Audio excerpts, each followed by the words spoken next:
வணக்கம் மகளே. உலக புகழ்பெற்ற திருச்செந்தூர் அருள்மிகு சுப்பிரமணிய சுவாமி திருக்கோயிலுக்கு தினமும் பல்லாயிரக்கணக்கான பக்தர்கள் சாமி தரிசனம் செய்கிறாங்க. அப்படி தான் கரூர் மாவட்டம் ராயனூர் பகுதியை சேர்ந்த தொழிலதிபரான கார்த்திக் என்பவர் இவர் தேன்மொழி பேப்பரிஸ் என்ற பெயரில் ஒரு டெக்ஸ்டைல்ஸ் வச்சுருக்காரு.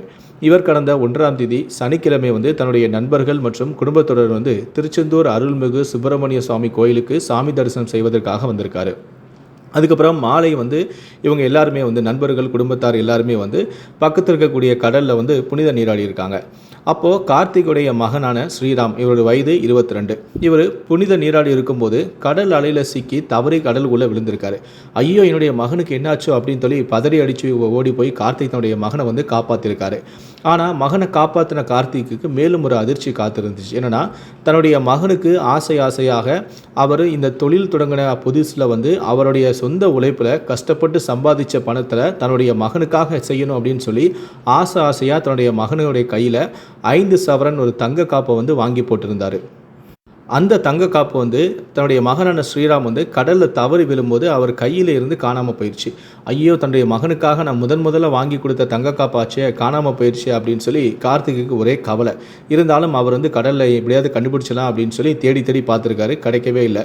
அதுக்கப்புறமா கடலில் முத்து குளிக்கக்கூடிய பக்தர்கள் பாதுகாப்பு குழுவினருக்கு இந்த விஷயத்தை சொல்லியிருக்காரு. அவங்க சரி, நாங்கள் எப்படியாவது தேடி கண்டுபிடிச்சி தரோம் அப்படின்னு சொல்லி அவங்களும் சுமார் 1 மணி நேரத்துக்கு மேலாக தங்க காப்பை தேடி இருக்காங்க. தங்க காப்பு கிடைக்கவே இல்லை. சாயந்தரம் விழுந்த தங்க காப்பு ரொம்ப இருட்டிடுச்சு, நைட் ஆயிடுச்சு. அதுக்கப்புறம் இதுக்கு மேலே தெரியாது அப்படின்னு சொல்லிட்டு எல்லாருமே போயிட்டாங்க. கார்த்திக்கு ரொம்ப கவலை.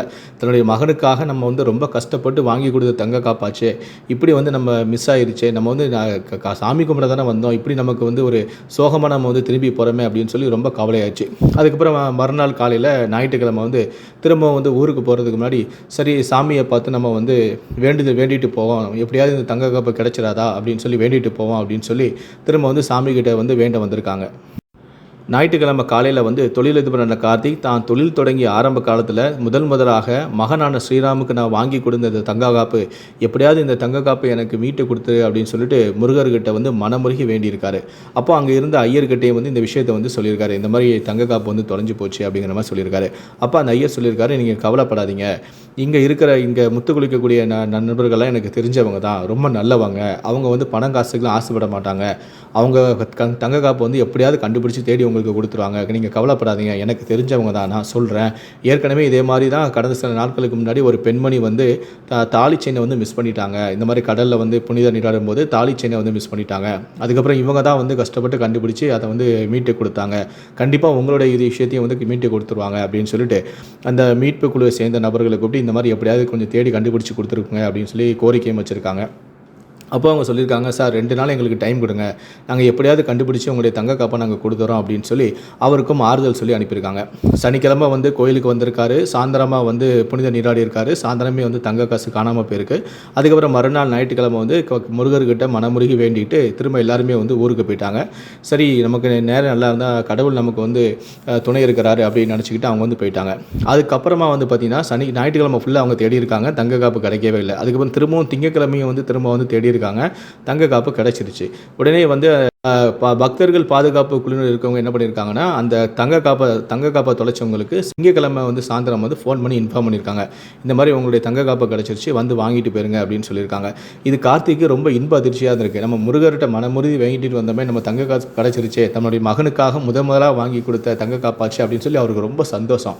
உடனே அவர் கரூர்லேருந்து மறுபடியும் திரும்பவும் திருச்செந்தூருக்கு அந்த பக்தர்கள் பாதுகாப்பு குழுவினரை மீட் பண்ணி அந்த முத்துக்குளிக்கவங்களை மீட் பண்ணி அவங்கக்கிட்டே இருந்து அந்த 5 சவரன் தங்க காசை வாங்கியிருக்காரு. ரொம்ப சந்தோஷமாக, நான் கிடைக்காது அப்படின்னு நினச்சேன், அப்படியே கிடைச்சா கூட நீங்கள் எடுத்துருவீங்களோ அப்படின்னு சொல்லி இன்னொரு மனசு சொல்லிக்கிட்டே இருந்துச்சு. ஆனால் ஐயர் சொல்லியிருந்தார், நீங்கள் அந்த பண காசுலாம் ஆசைப்பட மாட்டீங்க, அடுத்தவங்க பொருளை அவங்கக்கிட்டே நீங்கள் கொடுத்துருவீங்கன்னு சொன்னாங்க, ஆனால் உண்மையிலேயே நீங்கள் அப்படி தான் இருக்கிறீங்க, எனக்கு ரொம்ப நன்றி, நான் இதை எதிர்பார்க்கவே இல்லை, எல்லாத்துக்கும் முருகர் தான் காரணம் அப்படின்னு சொல்லி திரும்ப போகும்போது முருகர்கிட்ட மனமுருகி திரும்ப வேண்டிக்கிட்டு போயிருக்காரு. முருகா, உன்னை நம்பி வந்த என்னை நீ கைவிடலை, இனி எப்போவுமே எனக்கு நீ துணையாரி அப்படின்னு சொல்லி கடவுள்கிட்ட வேண்டிக்கிட்டு போயிருக்காரு.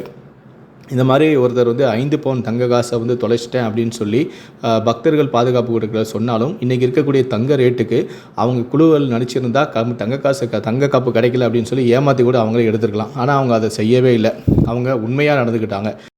ஞாயிற்றுக்கிழமை காலையில் தொழிலதிபரான கார்த்திக்கு தாங்க கொடுத்த வாக்கை வந்து காப்பாற்றிருக்காங்க. கவலைப்படாமல் போங்க, 2 நாளில் உங்களுடைய தங்க காப்பை நாங்கள் எப்படியாவது கண்டுபிடிச்சி உங்ககிட்ட கொடுத்துருவோம். நாங்களே வந்து உங்களுக்கு ஃபோன் பண்ணுவோம், நீங்கள் தைரியமாக போங்க அப்படின்னு சொல்லியிருந்தாங்க. அதை தான் வந்து பாதுகாப்பு குழுவினர் வந்து செஞ்சுருக்காங்க. தங்க காப்பு கிடைச்ச உடனே சம்மந்தப்பட்ட நபருக்கு தொழிலதிபரான கார்த்திக்கு ஃபோன் பண்ணி அதை பத்திரமா வந்து ஒப்படைச்சிருக்காங்க. இந்த பக்தர்கள் பாதுகாப்பு குழுவினர் நீங்கள் பாராட்டணும் அப்படின்னு நினச்சிங்கன்னா இந்த வீடியோக்கு ஒரு லைக் கொடுத்து உங்களுடைய பாராட்டுகளை கீழே இருக்கக்கூடிய கமெண்ட் செக்ஷனில் மறக்காமல் சொல்லுங்கள். முடிந்தளவுக்கு இந்த வீடியோவை மற்றவங்களுக்கும் ஷேர் பண்ணுங்கள். மேலும் இது போன்ற பல வீடியோக்களை பார்க்கணும் அப்படின்னு நினச்சிங்கன்னா மறக்காமல் சேனலுக்கு சப்ஸ்கிரைப் பண்ணுங்கள். கூடவே அந்த பெல் சிம்லையும் மறக்காமல் கிளிக் பண்ணுங்கள். நன்றி, வணக்கம்.